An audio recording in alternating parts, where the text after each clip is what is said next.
नमस्कार दोस्तों, आज जानेंगे सरदार वल्लभ भाई पटेल के बारे में कुछ महत्वपूर्ण बातें। लौह पुरुष सरदार वल्लभ भाई पटेल भारत के पहले गृहमंत्री थे। स्वतंत्रता प्राप्ति के बाद देशी रियासतों का एकीकरण कर अखंड भारत के निर्माण में उनके योगदान को भुलाया नहीं जा सकता है। गुजरात के नर्मदा के सरदार सरोवर बांध के सामने सरदार वल्लभ भाई पटेल की 182 मीटर ऊंची लौह प्रतिमा का निर्माण किया गया है।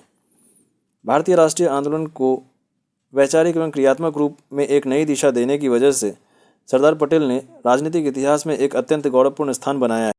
सरदार पटेल का जन्म 31 अक्टूबर 1875 को गुजरात के नाडियाद में हुआ। वे खेरा जिले के कारमसद में रहने वाले झावेर भाई और लाडवा पटेल की चौथी संतान थे। 1897 में 22 साल की उम्र में उन्होंने मैट्रिक की परीक्षा पास की। वल्लभ भाई की शादी झबेड़वा से हुई। पटेल जब सिर्फ 33 साल के थे तब उनकी पत्नी का निधन हो गया था। सरदार पटेल को अपनी स्कूली शिक्षा पूरी करने में काफ़ी समय लगा। उन्होंने 22 साल की उम्र में 10वीं की परीक्षा पास की। सरदार पटेल का सपना वकील बनने का था और अपने इस सपने को पूरा करने के लिए उन्हें इंग्लैंड जाना था, लेकिन उनके पास इतने भी आर्थिक साधन नहीं थे कि वे एक भारतीय विद्यालय में प्रवेश ले सके। उन दिनों एक उम्मीदवार व्यक्तिगत रूप से पढ़ाई कर वकालत की परीक्षा में बैठ सकते थे। ऐसे में सरदार पटेल ने अपने एक परिचित वकील से पुस्तकें उधार ली और घर पर पढ़ाई शुरू कर दी। बारडोली सत्याग्रह का नेतृत्व कर रहे पटेल को सत्याग्रह की सफलता पर वहां की महिलाओं ने सरदार की उपाधि प्रदान की। आज़ादी के बाद विभिन्न रियासतों में बिखरे भारत के भू राजनीतिक एकीकरण में केंद्रीय भूमिका निभाने के लिए पटेल को भारत का बिस्मार्क और लौह पुरुष भी कहा जाता है। सरदार पटेल जाति प्रथा के कट्टर विरोधी थे। इंग्लैंड में वकालत पढ़ने के बाद भी उनका रुख पैसा कमाने की तरफ नहीं था। सरदार पटेल 1913 में भारत लौटे और अहमदाबाद में अपनी वकालत शुरू की। जल्द ही वे लोकप्रिय हो गए। अपने मित्रों के कहने पर पटेल ने 1917 में अहमदाबाद के सैनिटेशन कमिश्नर का चुनाव लड़ा और उसमें उन्हें जीत भी हासिल हुई। सरदार पटेल गांधी जी के चंपारण सत्याग्रह की सफलता से काफ़ी प्रभावित थे। 1918 में गुजरात के खेड़ा खंड में सूखा पड़ा। किसानों ने करों से राहत की मांग की, लेकिन ब्रिटिश सरकार ने मना कर दिया।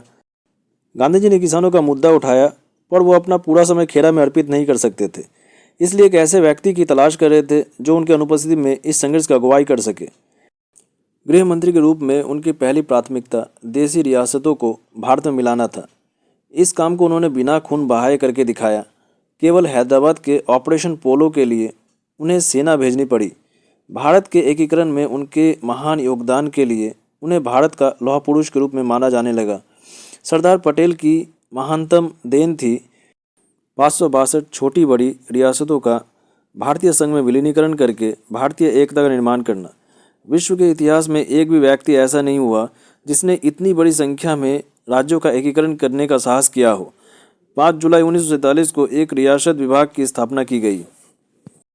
सरदार वल्लभ भाई पटेल देश के पहले प्रधानमंत्री होते, लेकिन वे महात्मा गांधी की इच्छा का सम्मान करते हुए इस पद से पीछे हट गए और नेहरू जी देश के पहले प्रधानमंत्री बने। देश की स्वतंत्रता के पश्चात सरदार पटेल उप प्रधानमंत्री के साथ प्रथम गृह सूचना तथा रियासत विभाग के मंत्री भी थे। सरदार पटेल के निधन के 41 वर्ष बाद 1991 में भारत के सर्वोच्च राष्ट्रीय सम्मान भारत रत्न से उन्हें नवाजा गया। यह अवार्ड उनके पौत्र विपिन भाई पटेल ने स्वीकार किया। सरदार पटेल के पास खुद का मकान भी नहीं था। वे अहमदाबाद में किराए के एक मकान में रहते थे।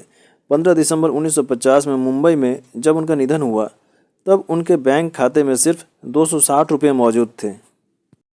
आज़ादी से पहले जूनागढ़ रियासत के नवाब ने 1947 में पाकिस्तान के साथ जाने का फैसला किया था, लेकिन भारत ने उसका फैसला स्वीकार करने से इनकार करके उसे भारत में मिला लिया। भारत के तत्कालिक उप प्रधानमंत्री सरदार पटेल 12 नवंबर 1947 को जूनागढ़ पहुंचे। उन्होंने भारतीय सेना को इस क्षेत्र में स्थिरता बहाल करने के निर्देश दिए और साथ ही सोमनाथ मंदिर के पुनर्निर्माण का आदेश दिया। जम्मू एवं कश्मीर, जूनागढ़ तथा हैदराबाद के राजाओं ने ऐसा करना नहीं स्वीकारा। जूनागढ़ के नवाब के विरुद्ध जब बहुत विरोध हुआ तब वह भागकर पाकिस्तान चला गया और जूनागढ़ भी भारत में मिल गया।